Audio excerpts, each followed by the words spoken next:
1400 ஆண்டுகளுக்கு முன்னால் மதீனத்து பள்ளியில அமர்ந்து எங்கள் உயிருக்குயிரான நபி சொன்ன வார்த்தை. 2 குணத்தை நான் உங்களுக்கு சொல்லித்தரேன்.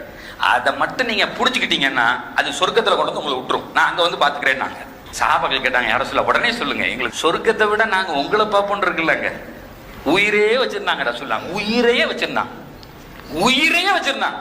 உடனே ரசூல்லா சொன்னாங்க, அது ஒண்ணு இல்லப்பா, ஒவ்வொரு தொழுகைக்கு பின்னாடியும் சுபான்ல 10 தடவை ஓதி, அல்ஹம்துலில்லாஹ் 10 தடவை ஓதி, அல்லாஹ் அக்பர் 10 தடவை ஓதி.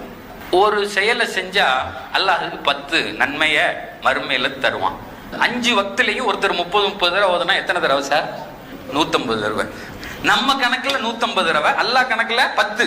அப்படியே 1500 உங்களுடைய மீசான்ல வந்துரும் சொல்லிட்டாங்க. அடுத்து யார சொல்லலாம்? 2வது கேட்டாங்க, நீங்க படுக்க போற நேரத்துல சுபான்லா 33 தடவை, அல்ஹம்துலில்லாஹ் 33 தடவை, அல்லாஹ் அக்பர் 34 தடவை ஓதிக்குங்க. எத்தனாச்சு? 100. அல்லாஹ் கணக்குல 1000. அதையும் இதையும் சேர்த்தா